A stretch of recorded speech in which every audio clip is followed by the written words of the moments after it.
Welcome into Off the Hook Sports. I am your host, Caleb Calhoun. We've got a lot to get to today. We're going to ask whether or not your expectations have been reset based on Tennessee football's season opening win. That's how we're going to start with today's tough question.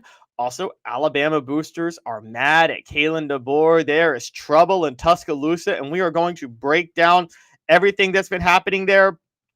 And it's kind of interesting. So Alabama boosters are very upset with Kalen DeBoer. That's some fun to get into. Also, we're going to discuss key ETSU players to watch for against the Vols. This is a Division II matchup, but ETSU has key players to watch for against Tennessee. And we're going to break all of that down, and that'll be 4 downs. This day in Tennessee sports history, stat of the day.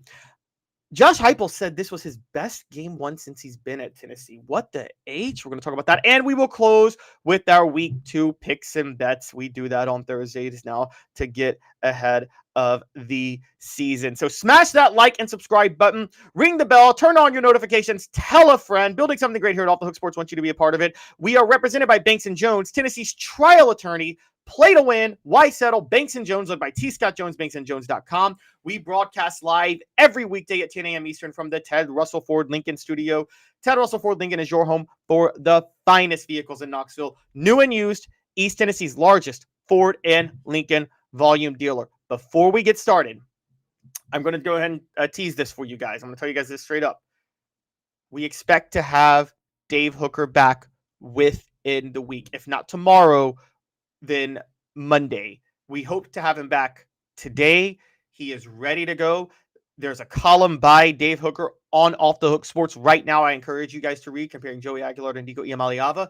He's ready to roll. There were just some things that we had to set up a few things and everything like that before we could get him on the show this morning. But we expect him back either tomorrow or Monday. We expect Dave Hooker back. That is great news. We are all happy for that.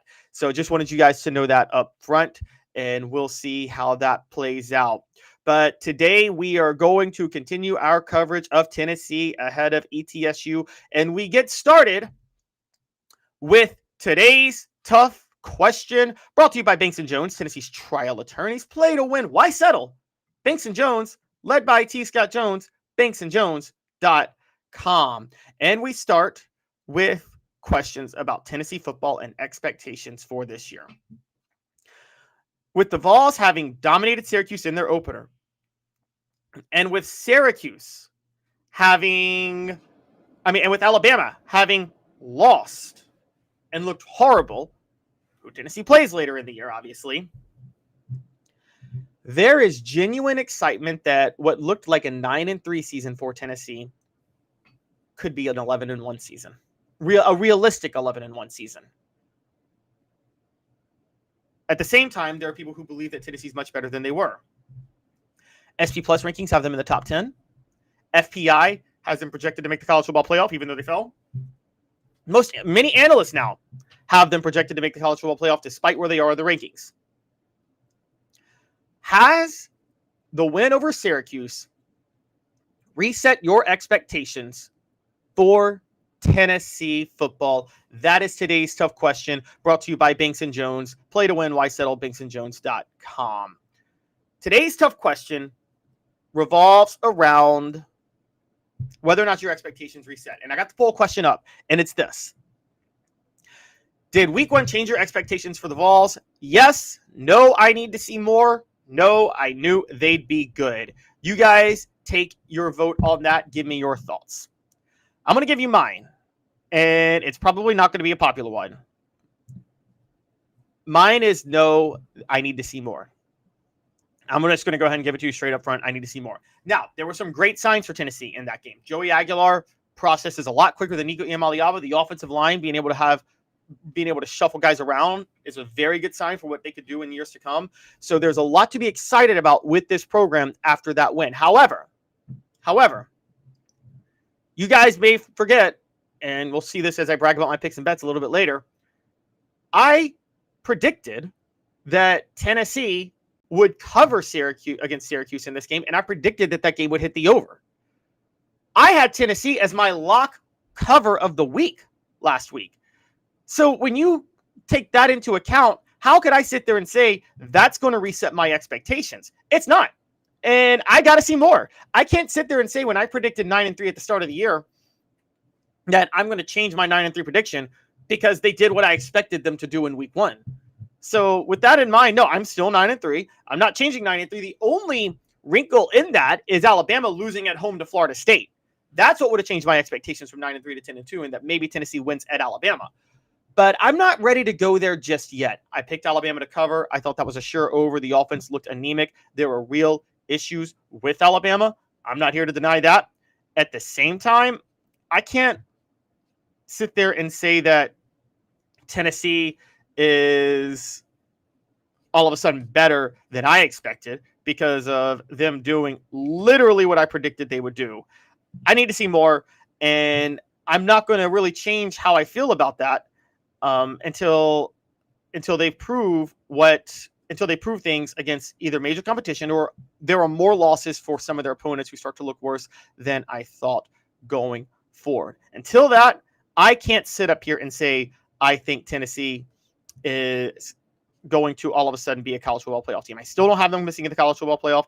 I have them making the college football playoff. I have them just missing it. We're going to see how that goes. But for right now, no, I don't have them making the college football playoff, and this is not going to reset my expectations. Today's tough question brought to you by Banks & Jones, Tennessee's trial attorney. Play to win. Why settle? Banks & Jones, led by T. Scott Jones. BanksandJones.com.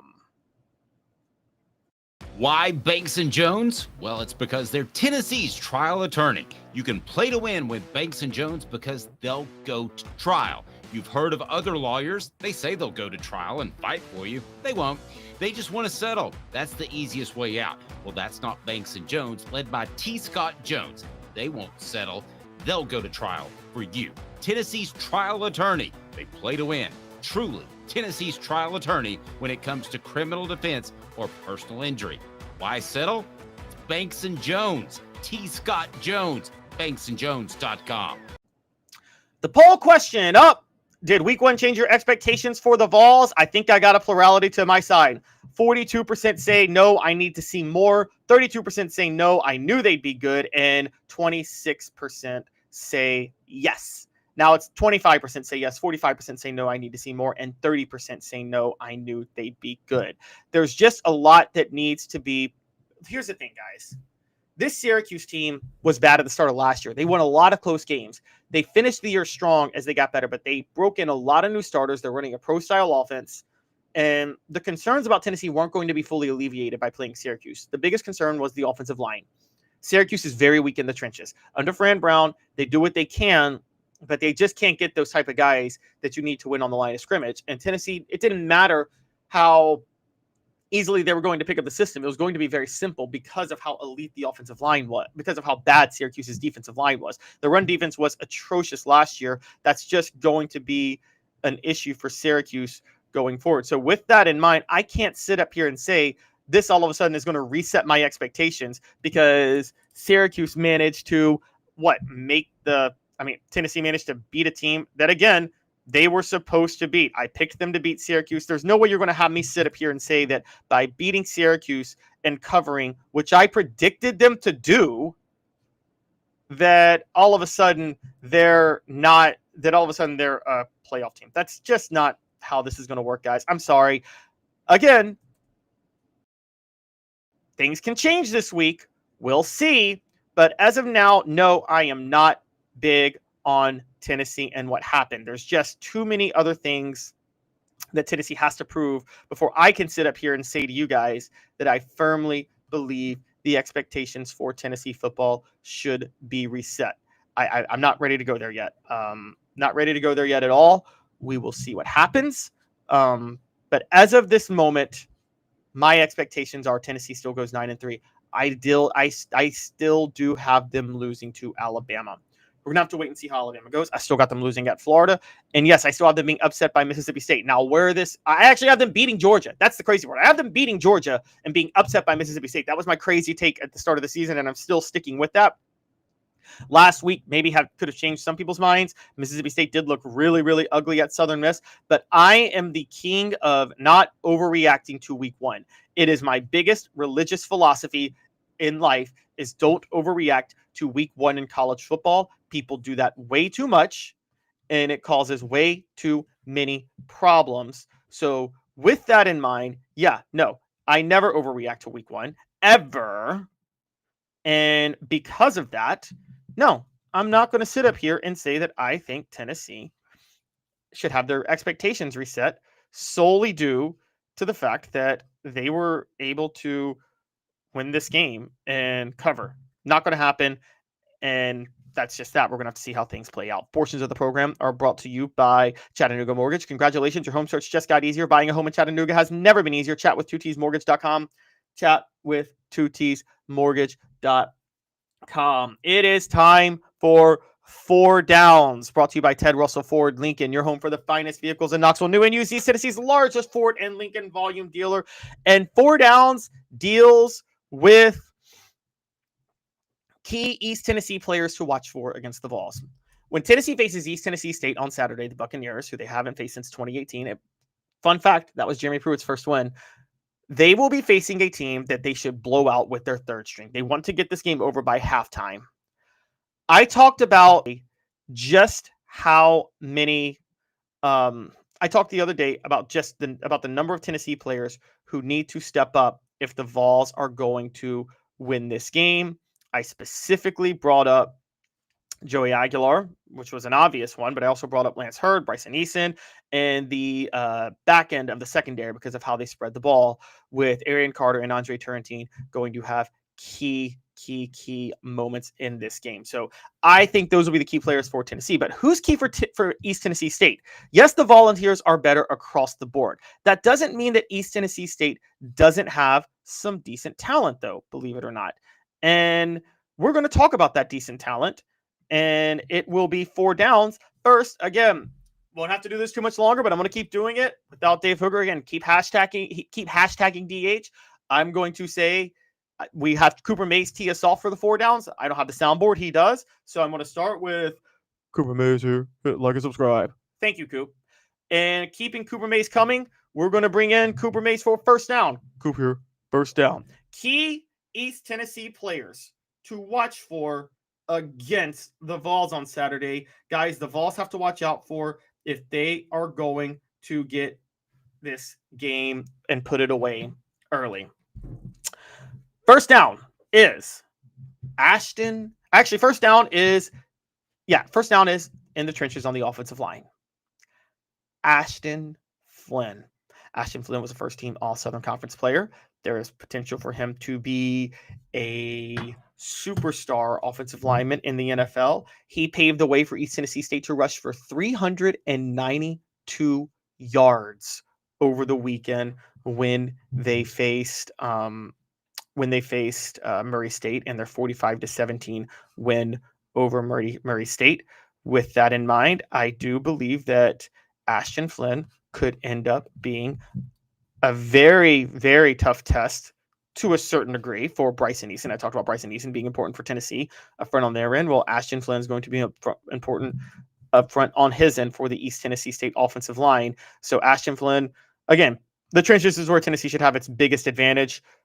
But at the same time, yes, it's highly possible that Ashton Flynn gives them trouble. We'll see how that goes.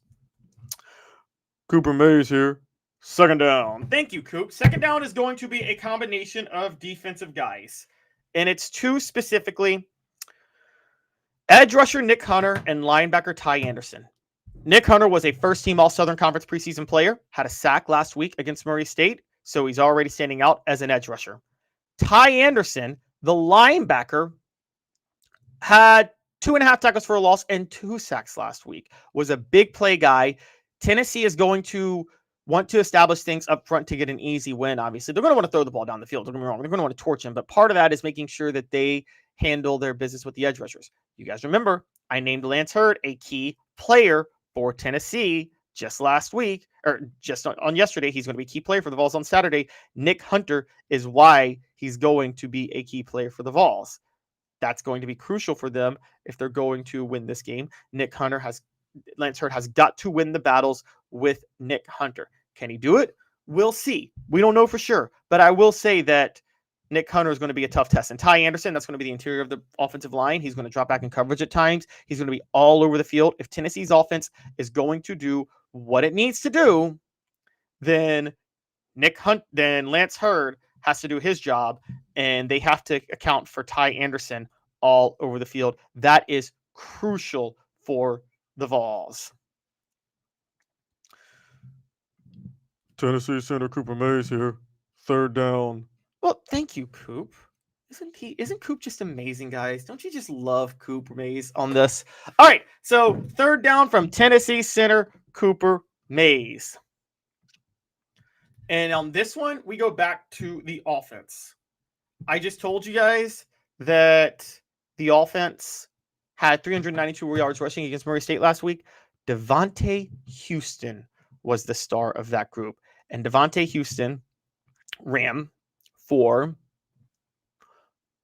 128 yards on just 14 carries. That's right, 128 yards on just 14 carries. Devontae Houston, 128 yards on just 14 carries. He's going to be a problem for Tennessee if they're not careful. They've got to make sure East Tennessee can't take them out of the game by running the clock. And if they don't handle Devontae Houston, he will do just that. So Devontae Houston is the crucial player for them to watch out for if they are going to win this game. If not, well, they're going to win this game if they're going to put the game away early. 4 Downs brought to you by Ted Russell Ford Lincoln, your home for the finest vehicles in Knoxville, New and used, East Tennessee's largest Ford and Lincoln volume dealer. We got 4th down coming up next. A beacon of hope in a world of high prices. Look to the skies, Knoxville. Super savings is here. Ted Russell Ford is East Tennessee's #1 volume Ford dealer. Right now, get 0% APR, 0 down, and 0 payments for 90 days on select models, plus 2 years complimentary maintenance. Come see the super dealer today at either Ted Russell Ford location, Parkside Drive, or Kingston Pike. Oh, let's just use Center Cooper Mays here. 4th down. Well, thank you, Coop. 4th down is this. And this is going to be a combination. 4th down is just the quarterbacks. Cade McNamara is the true drop-back passer. Jacoby Criswell is the dual-threat quarterback, both transfers from Power 5 programs. Criswell spent 3 of the past 4 years at North Carolina in separate stints, by the way. McNamara has played at Iowa and Michigan. He has been all over. McNamara, true Big Ten style drop-back passer. Will Healy runs somewhat of that West Coast offensive scheme. He has West Coast concepts where he runs the Lane Kiffin offensive scheme. Funny enough, it's kind of interesting how they work that in. So they're going to spread the field to a lot of receivers. That's why I said Arian Carter and Andre Turrentine would be key players for Tennessee. Andre Turrentine, a key player because of how they spread the field. That's where Cade McNamara is going to come in. Arian Carter, because of what Jacoby Criswell does. One, because Cade McNamara will spread the field, but also when they bring in Jacoby Criswell for a change of pace, Jacoby Criswell is a dual threat quarterback.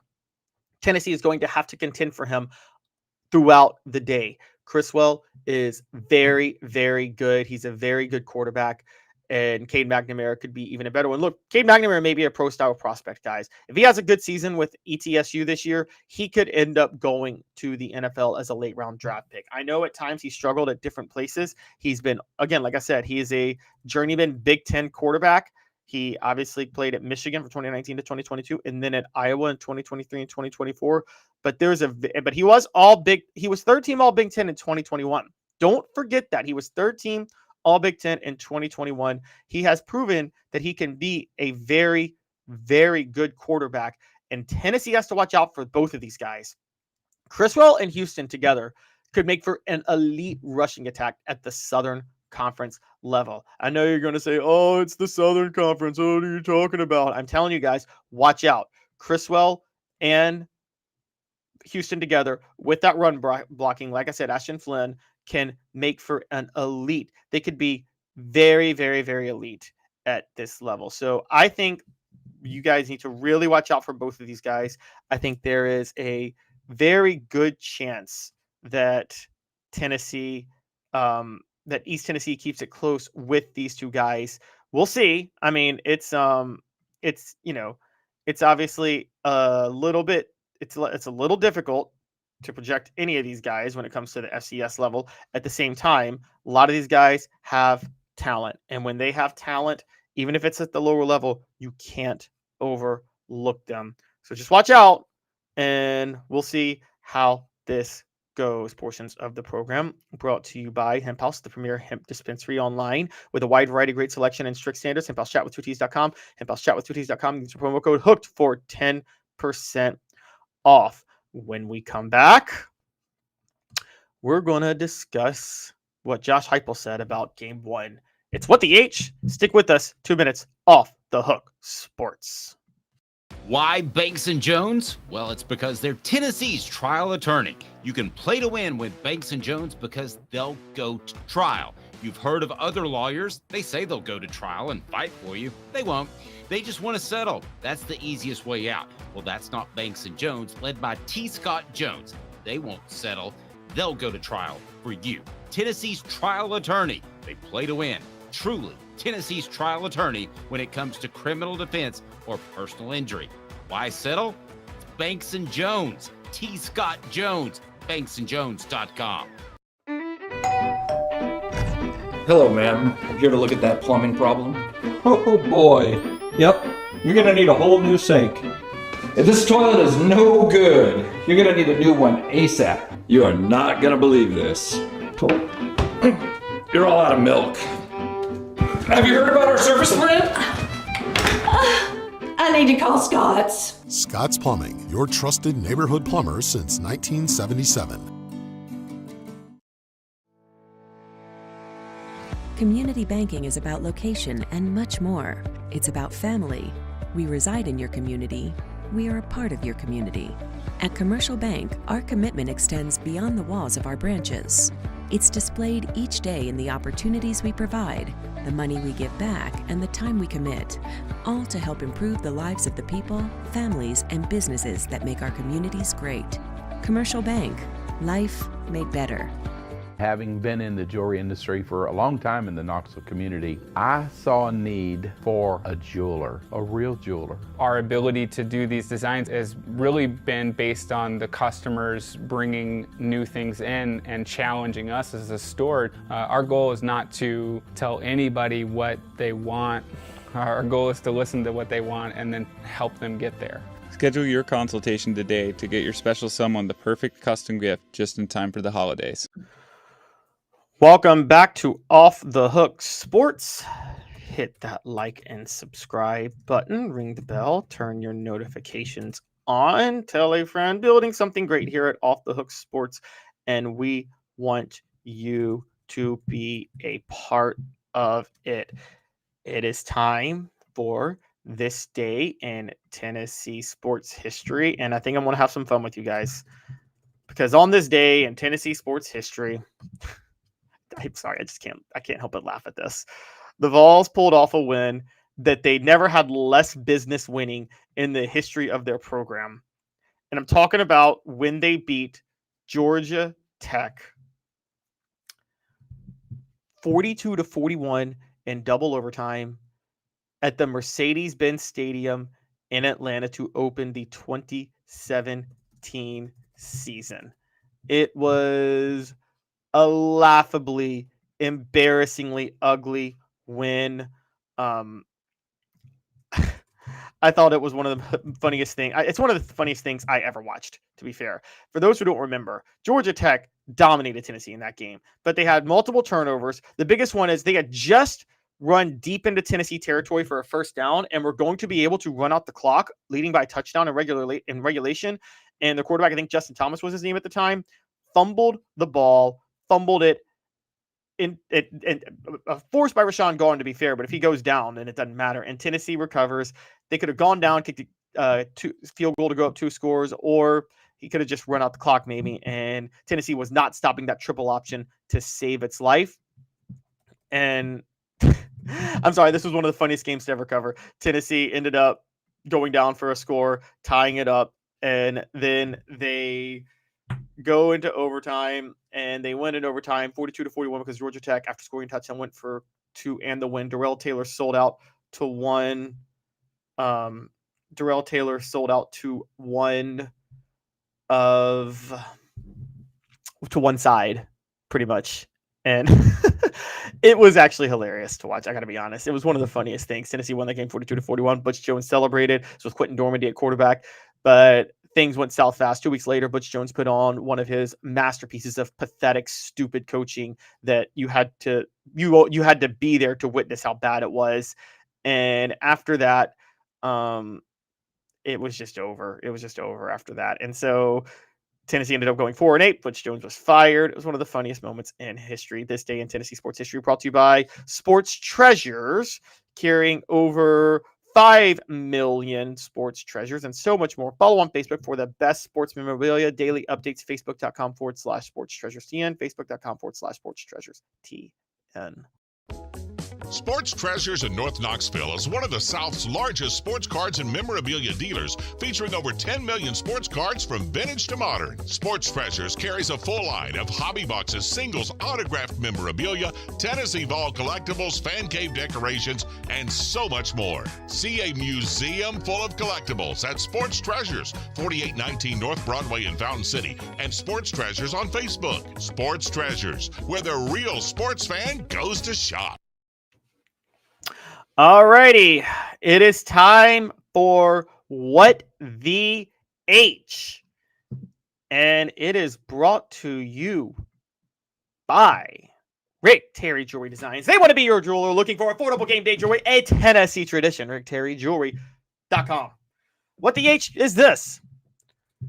Josh Heupel says that this was the best game one he's had since he's been at Tennessee. The Vols 45-26 win over Syracuse. This takes us back to when we said in the first segment, did this reset your expectations? Well, Josh Heupel may just be a salesman, but he's resetting his own expectations at this point. And Josh Heupel said recently, he said Wednesday on the Vol Network, quote, "I really like what we did on special teams and the flow of the game. Some substitutions that may have to happen from your first group. A 2 has got to step up with somebody being injured or whatever might happen. I thought the communications and substitutions were elite. Our special team staff did an elite job. But also in game one, just fundamentals, technique, recognizing what's going on the other side of the line of scrimmage. Our players did a great job. It's the best game one that I've had since I've been here." Now, that's a bit of a strong statement because, in case you forgot, Tennessee, in a couple of game ones this year in their time, has pushed 60. They scored 59 against Ball State in 2022, and they scored 69 last year against Chattanooga, beating them 69-3. Nico's Heisman odds shot up on that one, then they fell within 2 weeks. That was pretty funny.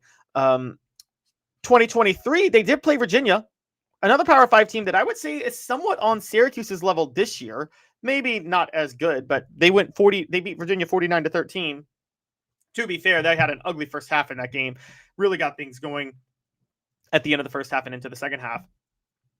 But still, I would have ventured to say that one. Now, let's go back through history and look at Josh Heupel's first game and not judge how bad they beat a team, because they played some really bad teams to open the year, but judge whether or not, just overall, even weighing for talent, was it better than this one? So first game he ever coached at Tennessee was Bowling Green on a Thursday night, September the 2nd in 2021. Joe Milton started that game at quarterback. Tennessee won 38-6.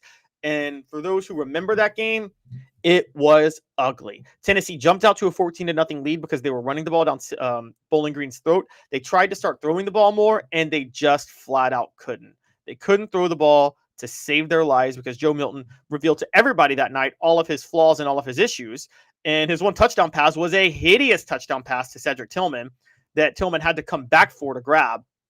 So people watched that game. I remember watching Tennessee's win over Bowling Green and thinking, man, Josh Heupel could be in trouble fast. Could be a real big issue. And then the next week, Joe Milton got hurt. Hendon Hooker came in. They lost to Pittsburgh, but Hendon Hooker was clearly the guy and did not lose his starting job. But yeah, that game against Bowling Green was hideous. 2022 Ball State. Tennessee won 59-10. There was really nothing to talk about with that one. That was a bad Ball State team.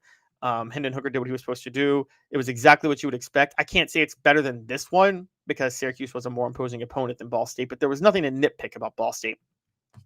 2023 Virginia. This is where I kind of have a bit of a disagreement with Heupel because Virginia, they did beat by more and they were crisper in the second half. However, the flow of the game was a little bit different. Tennessee, but no, I'm going to say Tennessee's win over Virginia was more impressive because I don't think Virginia is that much worse than Syracuse is this year. And I think what's really notable about the two is that while Tennessee had a rough first half against Virginia that year until the end, it's not like they were able to put Syracuse away here. They didn't put Syracuse away till the fourth quarter. Syracuse hung around. And I don't think this is that good. This is not last year's Syracuse team. So with that, even though like they just beat Virginia by more, even with the ugly first half. So I actually think they were crisper against Virginia in 2023. Of course, the next week they played Austin Peay, looked hideous, a sign of things to come for the season with Joe Milton's struggles when they won 30-13. But they did look better in the opener against Virginia. And then last year, Chattanooga, look, it was an FCS school, but they dropped 69 points. I actually think they looked better last year against Chattanooga. So Chattanooga, Virginia looked better. Ball State is a draw. And certainly in Bowling Green, well, Chattanooga and Virginia, they did not look as good as they looked in those two openers. Ball State was a draw. They certainly looked better than they looked in the opener against Bowling Green. So I actually disagree with Josh Heupel to a certain point. Maybe he's trying to oversell things for media hype. That's certainly possible. But I have a really hard time saying this was his best game one. I mean, I'm going to put that up as a poll question. You guys vote. Was Tennessee's win over Syracuse the Vols' best opener under Josh Heupel? Was Tennessee's win over Syracuse the Vols' best opener under Josh Heupel? And you guys can say yes or no. You guys go ahead and vote on that. I'm going to say no. I don't think it was. I'm sorry. I just have a big problem looking at how everything played out and saying that was their best. But again, you guys vote on it. Tell me what you think. What the H is brought to you by Rick Terry Jewelry Designs. Looking for affordable game day jewelry, a Tennessee tradition. RickTerryJewelry.com.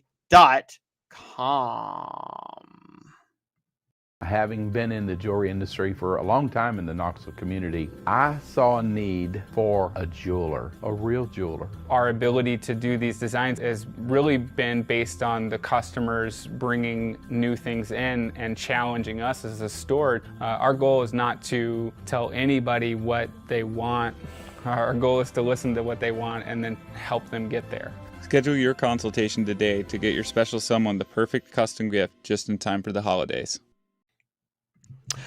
Okay, so here's one other take. Here's another way I'm going to play this game, which is Tennessee's. How has Tennessee fared against how does this compare to how Tennessee has fared against non-conference Power 5 teams that they've played, which might be a little bit more of a fair comparison because they always play one the first or second week of the season. So we start with 2021 against Pittsburgh, who beat Tennessee and Knoxville 41-34. Pittsburgh beat Tennessee, but, and this is going to be crazy to say, Tennessee with Hendon Hooker looked better in that game than Joey Aguilar and Tennessee looked on Saturday against Syracuse. You guys may think I'm crazy for that, but don't forget that Pittsburgh team had Kenny Pickett and won the ACC title. So that was a very good Pittsburgh team that Tennessee lost to that year. The next year, though, when Tennessee needed overtime to beat Pittsburgh on the road, Tennessee won against a better program than the Syracuse one is this year, and they won on the road, but I think the Syracuse one was better. Syracuse was more impressive than that. That was an ugly, ugly win over Pittsburgh in 2022. It was one of the funnier ones when you look back. So with that in mind, yes, I think that, look, that was a real ugly win. And I'm of the mindset that, yes, the Pittsburgh game was one of the more, that was a game that brought the team together in 2022. It really did help set the stage for how the season went. I actually picked Tennessee to start that year 5-0, and that was the game I was scared of. But I said if they beat Pittsburgh, they're going to beat Florida at home, and I said they would beat LSU on the road because those both had new head coaches. They were developing new head coaches, and boy, was I right on that. So yeah, no, I think that was a huge deal. And with that in mind, I think Pittsburgh. I think the Pittsburgh game, while it did bring the team together and was significant for the flow of the season, I can't sit up here and say that that game was better than their opener this time. It just wasn't. All right. What about 2023? I just mentioned Virginia. I already said I think Virginia was a more impressive game for Tennessee than this one against Syracuse. And then 2024, NC State. The offense looked crisper, but they beat NC State 51-10. And I actually think last year's NC State team that went 6-7 is better than this year's Syracuse team. So I have to go last year's NC State team. So I think Tennessee, the only Power 5 game in which they looked better in at the beginning of the year was non-conference Power 5 game was Pittsburgh 2022. So I just disagree with Josh Heupel across the board. I think he's really overselling exactly what they were able to do. And I honestly think that, look, I think that Pittsburgh, I think that Syracuse, they're not that good of a team this year. Fran Brown, again, I tell you guys, is a great, great, great coach, but I can't sit there and say they're a good team this year. They lost too much talent. I'm having a really hard time believing in these guys. So when you take that into account, yeah, no, I'm all in on this is. Sorry, Josh Heupel's overselling this win. Now, as far as the poll question goes, according to you guys disagree with me. Well, it looks like you do. Was Tennessee's win over Syracuse the Vols' best win, the best opener under Josh Heupel? 80% say yes, 20% say no. Man, I'm getting no love from you guys. Really? Really? None of y'all are sitting up there saying you agree with me? I'm sorry. Come on. One of you guys has got to, right? Maybe not. All right, well, that's where I'm landing, and I'm sticking with that, and we'll see how that goes. But I'm definitely very high on I'm very high on Tennessee in a lot of ways, but I think we're really overrating this Syracuse game, truth be told, because I just have to be honest. This is not the type of Syracuse team that you think they beat. It's not the team from last year that went 10-3. Okay, they replaced too much talent, and I think that is as clear as day. So we'll see how it all goes, but that's where I land. Portions of the program are brought to you by Peak IV Hydration in South Knoxville and Sevierville. Live your life to the fullest. Hydrate, rejuvenate, and elevate your health with Peak IV Hydration. PeakIVHydration.com. Link is in the chat. When we come back, it's time to talk about Alabama. Things are looking real dreary in Tuscaloosa right now. And when I say real dreary, I mean extremely dreary. A lot of people are concerned about the Crimson Tide. We're going to break down exactly how concerned they should be going forward. I don't know, but I will say it's not a good look for Alabama right now. Stick with us. 2 minutes, Off the Hook Sports. We'll break down everything that's happening in Tuscaloosa. There's trouble in Tuscaloosa. It's a new year, a new day, and Ted Russell Lincoln has an exciting new offer to share. Right now, get a 2024 Lincoln Navigator with 0% APR for 72 months and up to $4,000 in bonus cash. Or drive away in a new 2024 Lincoln Corsair Grand Touring with 0% APR for 60 months and up to $4,500 in bonus cash. It's time to get excited about the ride. Come and see what a luxury car experience truly is at Ted Russell Lincoln Knoxville. Hello, ma'am. Here to look at that plumbing problem? Oh boy. Yep, you're gonna need a whole new sink. If this toilet is no good, you're gonna need a new one ASAP. You are not gonna believe this. You're all out of milk. Have you heard about our service plan? I need to call Scott's. Scott's Plumbing, your trusted neighborhood plumber since 1977. Having been in the jewelry industry for a long time in the Knoxville community, I saw a need for a jeweler, a real jeweler. Our ability to do these designs has really been based on the customers bringing new things in and challenging us as a store. Our goal is not to tell anybody what they want. Our goal is to listen to what they want and then help them get there. Schedule your consultation today to get your special someone the perfect custom gift just in time for the holidays. Sports Treasures in North Knoxville is one of the South's largest sports cards and memorabilia dealers, featuring over 10 million sports cards from vintage to modern. Sports Treasures carries a full line of hobby boxes, singles, autographed memorabilia, Tennessee Vol collectibles, fan cave decorations, and so much more. See a museum full of collectibles at Sports Treasures, 4819 North Broadway in Fountain City, and Sports Treasures on Facebook. Sports Treasures, where the real sports fan goes to shop. Welcome back to Off the Hook Sports. Smash that like and subscribe button. Ring the bell. Turn on your notifications. Tell a friend. We are building something great here at Off the Hook Sports. We want you to be a part of it. So come on, man. Join up. We got a lot of fun happening at Off the Hook Sports, and we really want you to be a part of it. So again, smash the like and subscribe button. Ring the bell. Turn on your notifications, because a lot of great things happening. It is time for Bank on It, brought to you by Commercial Bank, member FDIC, life made better.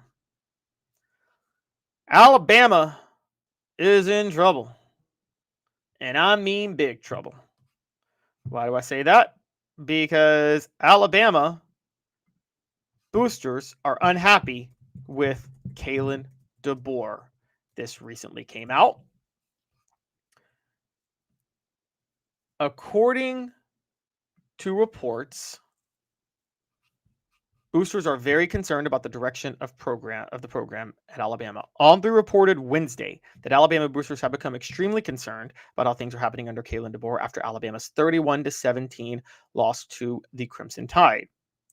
Kalen DeBoer was asked about that during the SEC teleconference, and he said, quote, I mean, my message is that I think we've got a really good football team. I think we've got a good football team that can still do some big things this year. We've got to prove it. We got to do it. And, to this point, it's just been me being able to focus on football. And, I appreciate that, i.e. not responding.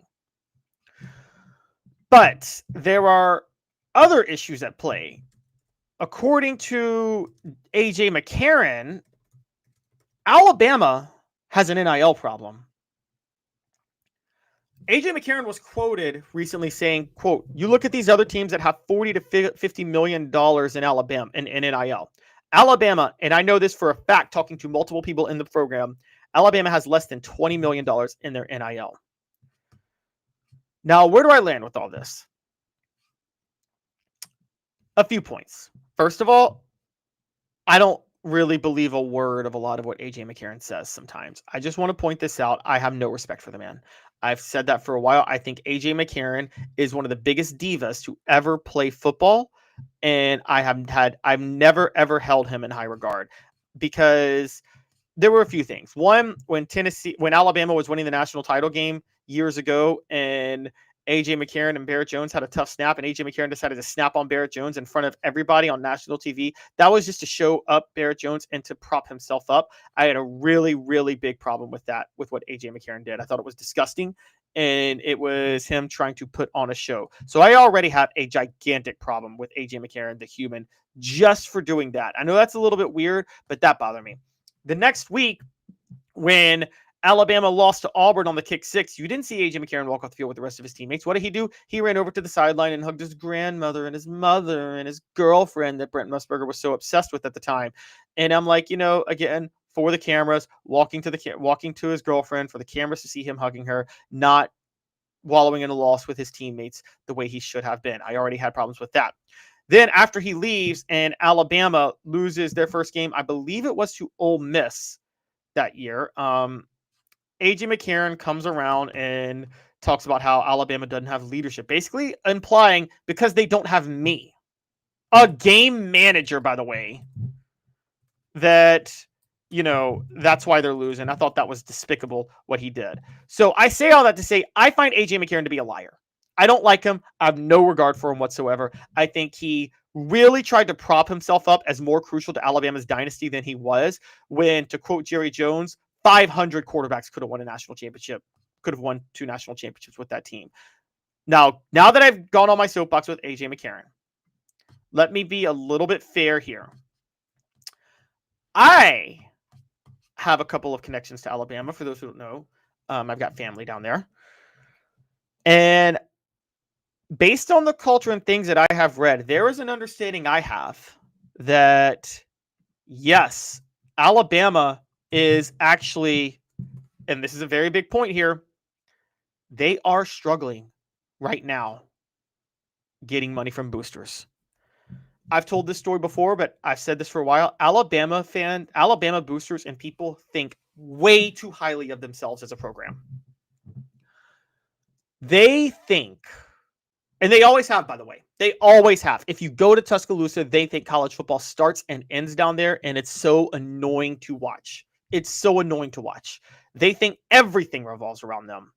And so in their minds, I'm not kidding you guys this, in their minds, you are lucky to grace the presence of Alabama football if you go play for them. They shouldn't have to shell out money for players. That's how many of the boosters feel. That's one of the reasons Nick Saban retired, by the way. He did that whole rant about Texas A&M buying players and took a shot at Deion. It wasn't about Texas A&M or Deion. That was solely about the fact that he was super frustrated that they weren't able to get the players they wanted to get because the boosters weren't shelling out the money. So there is a big problem in Tuscaloosa right now with Alabama players and with Alabama boosters not willing to pay the money because they genuinely think you are lucky if you grace the presence of Alabama. You are just lucky to be there.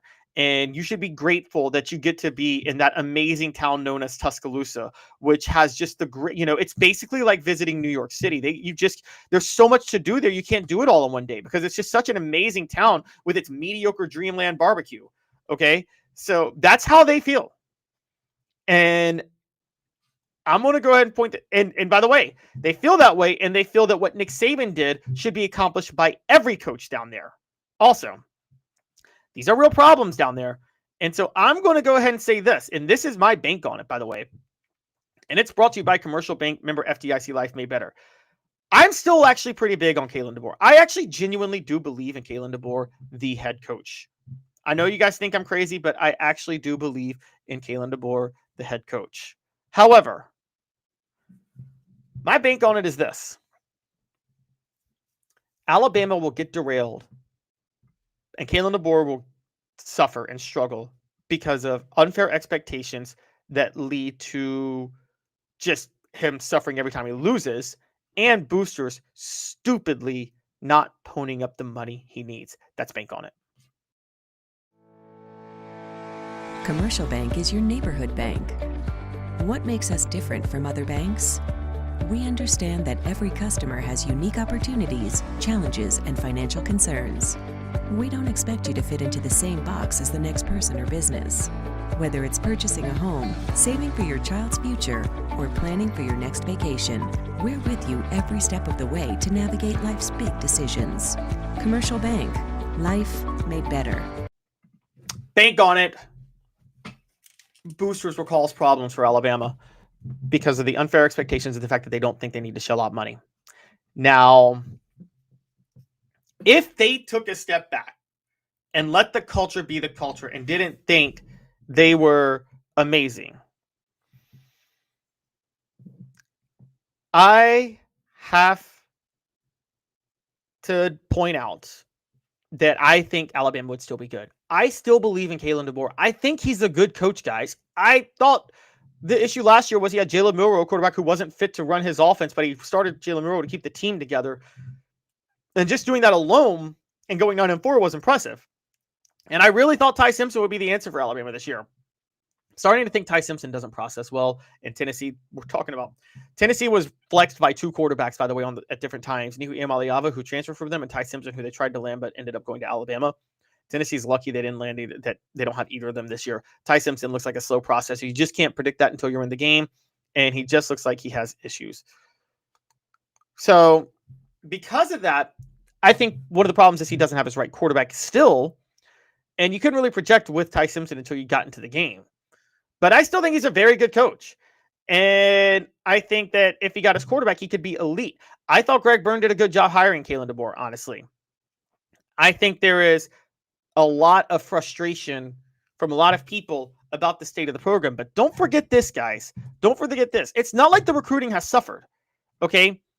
Alabama has the 5th ranked class coming in for next year. Still, that hasn't changed. They signed the 3rd ranked class in 2025. They got the talent. They got elite guys. They're bringing them in. Okay. They're not getting number 1 classes every year that's lapping the field. That's not going to happen anymore. You're not going to get the Nick Saban type Alabama program where he literally his 3rd team is a number 1 recruiting class. That's not possible this day and age in college football with the transfer portal and NIL. Your goal is to get top 5 and then be able to out-scheme and out-coach the people on that same level, have enough talent to beat anybody, and then be a good enough coach to do it. They're getting enough talent. The real problem is that they're not getting will the talent stay and will the momentum falter with the lack of support from the boosters and the restlessness from the fans? A lot of people like to act like Alabama is going to fall off hard, but Alabama is a victim of its own success in this way. The narrative surrounding Alabama between Bear Bryant and Nick Saban is that they were terrible, they were in the doldrums of society, and they didn't do anything they needed to do. Okay, fair enough. You can say that. You want to know what else stands out about Alabama between Bear Bryant and Nick Saban? They won a national championship with Gene Stallings. Alabama, between Bear Bryant and Nick Saban, has as many national championships as Tennessee has since Bear Bryant retired. I'm serious. Alabama, during that era that we say was dark, won as many national championships as Tennessee won during that period. They won as many SEC championships that weren't by default as Tennessee did. And what I mean by default is they won 2 outright, 92 and 99, and they shared another one in 89. Tennessee shared one in 89, and then they won 2 outright, 97 and 98. Why do I bring that up? Because Tennessee technically won it in 1985 and 1990. Both of those were by default because Tennessee finished behind Florida in the standings those 2 years. Florida was on probation. So this idea that Alabama is faltering only because the expectations of what Saban and Bryant built are so insane. You can't expect to do that regularly. That's just not possible. So we're going to see what happens, but I think there's a lot of unfair aspersions being cast on Kalen DeBoer, and I actually still think he will be fine long term. The issue will be the boosters and the expectations could derail him. We're going to see how that works out long term. Portions of the program are brought to you by Hound Dogs of Knoxville. Champions look good in orange. hdknoxville.com. hdknoxville.com. When we come back, we'll talk stat of the day, and it is time for our picks and bets. Stick with us. 2 minutes off the hook sports. A beacon of hope in a world of high prices. Look to the skies, Knoxville. Super Savings is here. Ted Russell Ford is East Tennessee's #1 Volume 4 dealer. Right now, get 0% APR, 0 down, and 0 payments for 90 days on select models, plus 2 years complimentary maintenance. Come see the super dealer today at either Ted Russell Ford location, Parkside Drive, or Kingston Pike.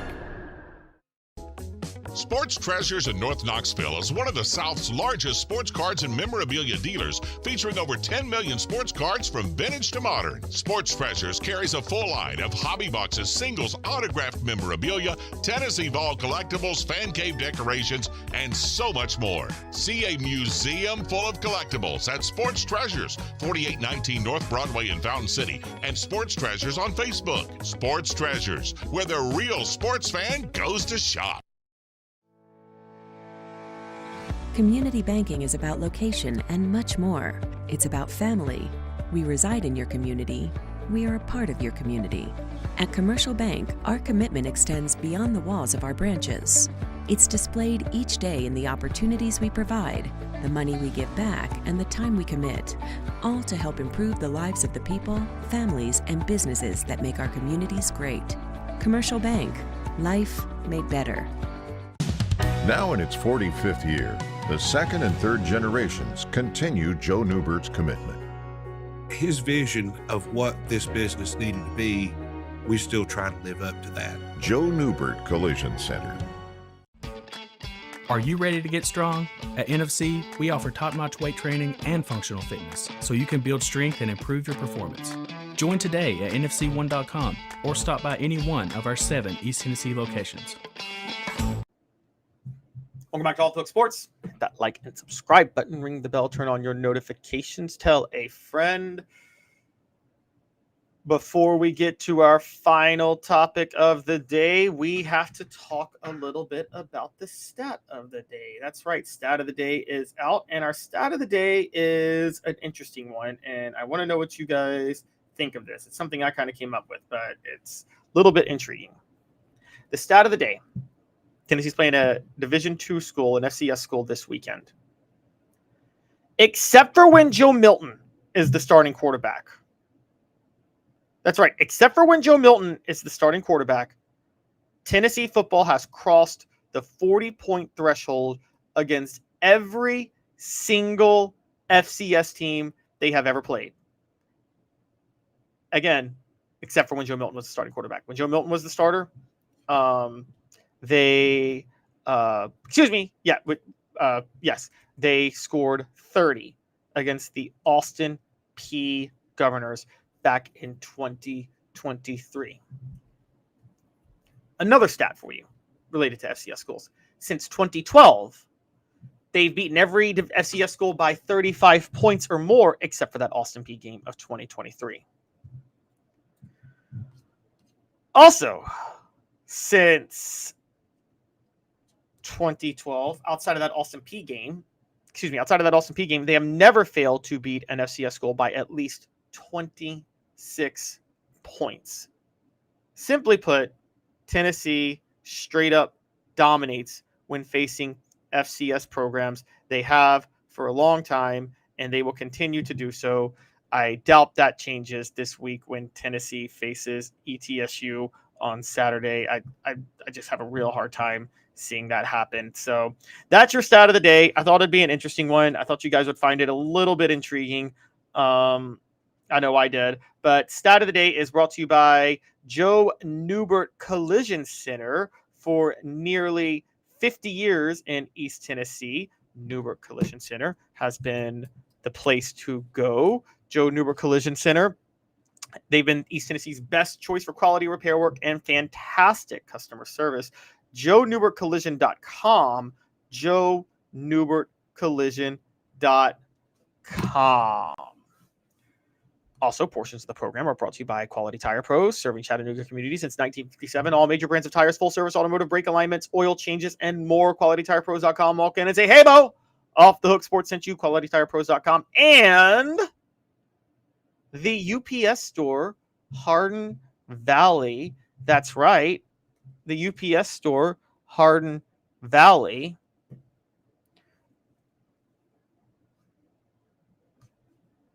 That's helping individuals and small businesses, wide range of products and services, locally owned and operated. 10629 Hardin Valley Road. 10629 Hardin Valley Road. It is time for our picks and bets. It's time for our picks and bets this weekend. And our picks and bets are coming out as we speak, but there are some quirks in the picks and bets, which is this. There are literally no places to bet on Tennessee ETSU, Georgia Austin P, or South Carolina State. So our picks and bets are back. Last week, did better than the first week, where I went 18-17 overall. That darn Notre Dame Miami game at the end screwed me. However, I was 3-2 on my bets of the week. So now I'm 3-7 overall after the 0-5 start, which I'm still bitter about.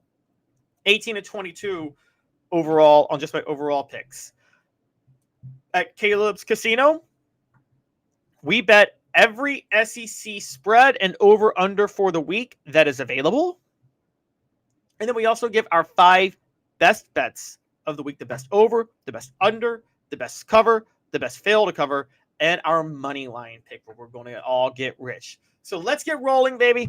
Because again, and we also bet every game involving 2 top 25 teams, which in this case is only an SEC game this week, so we don't have to worry about that. But we got some other decent Power 5 games that we'll bring to you going forward. But it's picks and bets time. Let's have a little fun. Picks and bets this week for the SEC.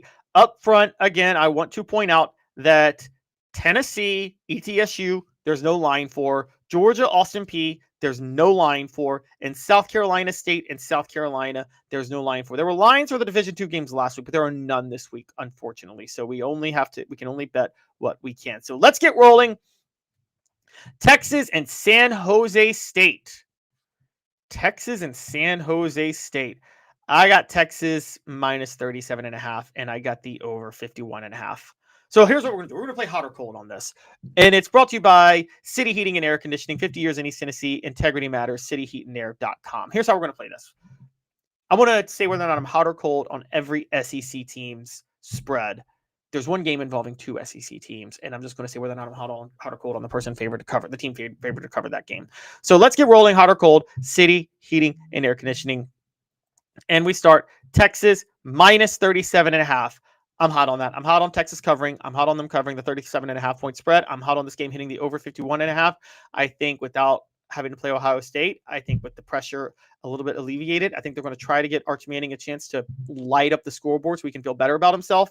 People will laugh at that. They're going to be like, oh, I can't beat Ohio State, but you can light it up against San Jose State. Yeah, you play better against worse teams, but they're going to do it, and they're going to do everything they can to really get Arch Manning rolling. So I think with that, Texas lights it up this week. Absolutely obliterates San Jose State. I got them dropping 56 on their own. So that I am hot as heck on Texas covering and the game hitting the over. I'm hot on Texas hitting the over by themselves.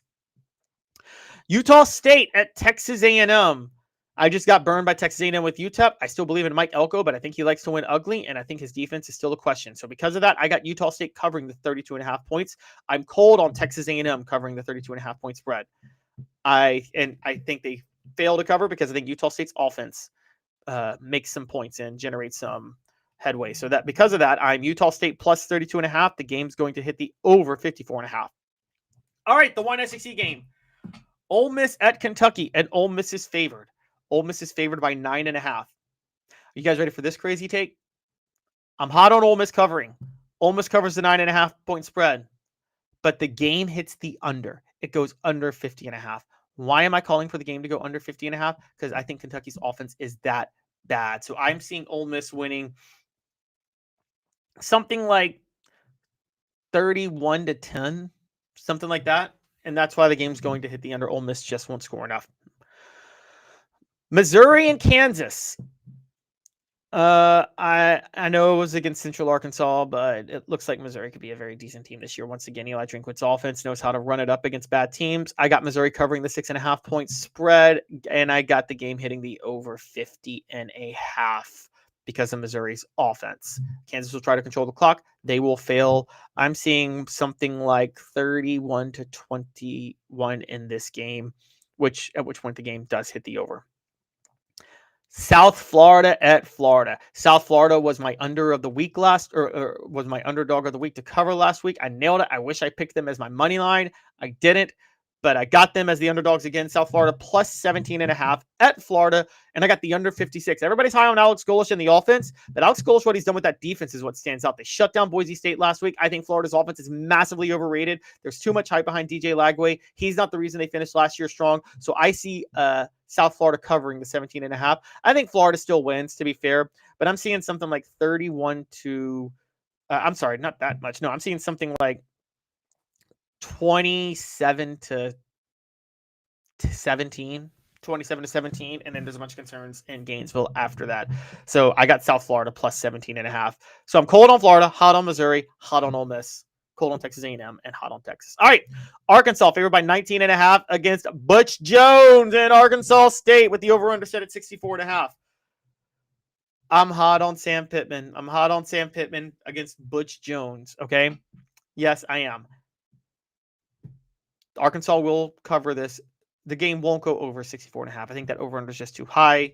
So I'm on the under, but I'm hot on Arkansas covering. I think Arkansas wins pretty convincingly. Ball State plus 43.5 at Auburn. Auburn beat Baylor. I picked that last week. I thought they'd look good with Jackson Arnold. They did. And I think that's a good sign for Hugh Freeze's team going forward. But I don't think they're going to beat Ball State by 43.5. One, because I think there's still some questions with Auburn's defense, and they might give up a couple of late scores anyway. So I see this game going Auburn dropping 52 and Ball State scoring 17 at that point. So Auburn won't be able to cover. It's 52-17. The game does hit the over because of Auburn's offense, but they don't cover. I'm cold on Ball State covering. I'm cold on Auburn covering. Vanderbilt at Virginia Tech. Now, this is a really tough one. I actually think I think the Virginia Tech head coach, I believe Brent Pry is his name, yes, is actually a very good program builder and does a great job building programs off the field. My problem with Brent Pry is he makes my football IQ list regularly. And he makes my football IQ list because he's not bright in games. Virginia Tech lost to Miami last year because Brent Pry decided to kick a field goal with 30 seconds left at the end of the first half when he could have run it all the way down to 1 second to kick the field goal. But by giving Miami time, he burned the timeout, gave Miami time, they went down and kicked their own field goal. Brent Pry is not a bright guy.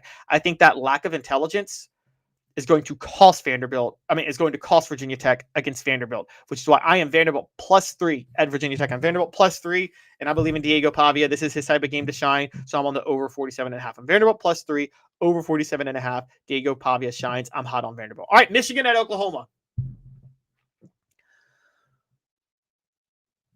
I do not believe in Oklahoma. I think we saw with Auburn last week with Jackson Arnold that Brenton Venables was the problem, not Jackson Arnold. He may have brought in John Mateer. He may have brought in Washington State's offensive coordinator along with John Mateer from Washington State.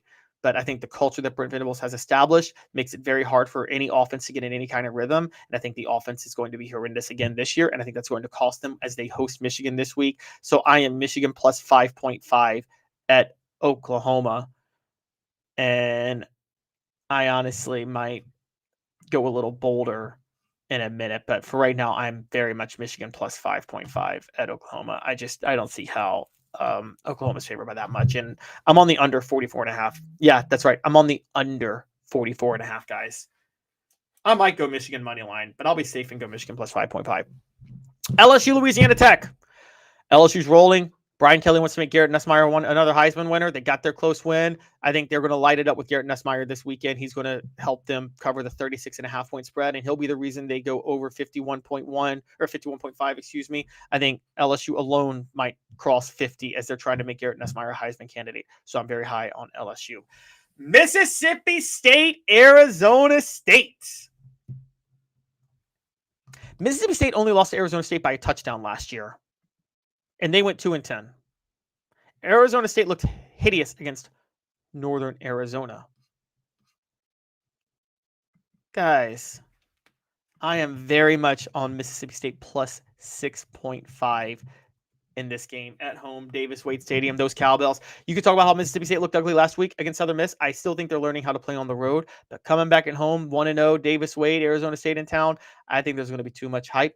Mississippi State covers the 6.5 point spread. They do it with their offense, which is why this game hits the over 59.5. And finally, Alabama and Louisiana Monroe.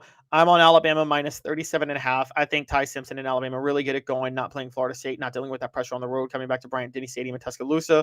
It'll be probably a little quiet. Fans are a little unhappy, but I think Alabama will be fine. They'll blow out Louisiana Monroe, the team that Nick Saban lost to.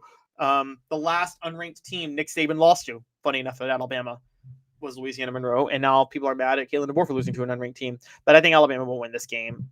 The over-under is 50.5. I'm on the over. I think Ty Simpson goes off. Alabama covers a 37.5 point spread. Hot or cold brought to you by City Heating and Air Conditioning. 50 years in East Tennessee. Integrity matters. CityHeatandAir.com. I give you my best bets of the week coming up next. Hi, Mike Davis here with City Heating and Air, reminding you to always dare to compare. Our team provides quality local heating and air service, installation, and maintenance across East Tennessee. We use only the best equipment like American Standard heating and air conditioning for your residential, new construction, or commercial needs. Honesty, dependability, and customer satisfaction have been the cornerstones of our business since 1961. City Heat and Air. There's your man. All right, my best bets of the week. Let's get rolling. We start with the best cover of the week. SMU at home against Baylor. SMU at home against Baylor. SMU is a 2.5 point favorite. They rank number 17. The over-under is set at 64.5. I might go on that over too, but I definitely think SMU is going to blow out Baylor. I think Baylor, even though Auburn looks good with Jackson Arnold, they have their own issues, and I think that's going to show. So SMU covers against Baylor. I'm very big on that.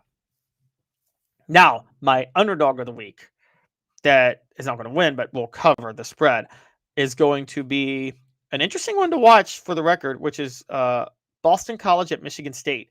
Bill O'Brien is running a good program there. I'm still not so sure what Michigan State has in their program with, I think, Jonathan Taylor, who's in his second year as the coach after the whole Mel Tucker thing fell apart. Jonathan Smith, excuse me. I think there will be some scheming going on that allows Boston College to keep this close. So I'm on Boston College plus 4.5 actually in this game. That is my underdog cover of the week. Boston College plus 4.5.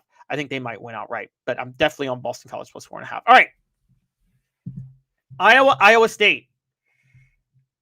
That's my over of the week. I get it. It's Iowa and Iowa State. They don't score. It's terrible, but 41.5 just seems too darn low. So I actually think this game is going to hit the over this week. That's my over pick. I have a really hard time seeing anything else.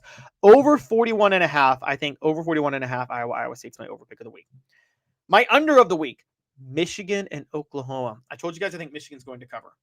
But not because I believe in Michigan, but because I don't believe in Oklahoma. But I'm not so sure I believe in Michigan either yet. And because of that, I still think there's a chance Oklahoma covers. But the thing I'm sure about is that this game is going to hit the under. I see an ugly football game. I told you guys about the offensive problems I believe exist under Brent Venables. I think they're going to reveal themselves this week. I see a 21-14 type of game. Really, I see a 21-17 type of game. One team wins. Don't know who, but 21-17, but definitely the under 44.5. I don't think there's going to be a lot of scoring in this one. All right, my money line of the week. I could have gone up Michigan because I do think they actually will win. Boston College is my best under. I could have picked Boston College to upset Michigan State. I think that'll happen too. But I like to go big, baby. It's my money line. Go big or go home. Mississippi State. Mississippi State is my money line upset pick of the week. They will beat Arizona State outright. Last year, Mississippi State only lost to Arizona State by a touchdown, and that was with a 2-10 team under a first-year head coach, and that was on the road. This year, Arizona State is headed to Starkville. It's the home opener for Mississippi State, which is a big deal. You can't underrate that. The home opener for the Bulldogs. They're hosting a team that made the College Football Playoff last year. They did look ugly in their win over Southern Miss, but that was a win on the road. It's a night game in Starkville. That's brutal. And Arizona State looked hideous in their opener against Northern Arizona. They won that one 38-19. They just didn't play good ball in that game. There was a point, if I'm not mistaken, where it was a 2-possession game in the third quarter. Arizona State only led 24-13, and it wasn't pretty. And they're going to struggle in this one because of the noise. I think their defense won't be ready for Jeff Lebby's offense, which will be humming a lot better at home, which is why they'll hit the over. And I got Mississippi State shocking Arizona State 35-31. That's my money line. And that's why I tell you they're going to be dangerous for Tennessee in a few weeks. I told you guys this was my money line pick at the beginning of the season, an early upset, and I'm still big on it to this day. The show represented by Banks & Jones, Tennessee's trial attorney, play to win, white settle. Banks & Jones, led by T. Scott Jones, banksandjones.com. We broadcast every weekday live at 10 a.m. Eastern from the Ted Russell Ford Lincoln studio. Ted Russell Ford Lincoln is your home for the finest vehicles in Knoxville. New and used, East Tennessee's largest Ford and Lincoln volume dealer. Thank you guys all for tuning in. Don't forget to hop in tomorrow as we get set to kick off the weekend. Another weekend of football. Man, I just can't talk about how great it is that football season is back. So hit the like and subscribe button. Ring the bell. Turn on your notifications. Tell a friend. Building something great here at Off the Hook Sports. We want you to be a part of it. And again, we are represented by Banks & Jones, and we are live from the Ted Russell Ford Lincoln studio with Caleb Calhoun on this glorious Thursday. This has been a presentation of Off the Hook Sports. You guys have a great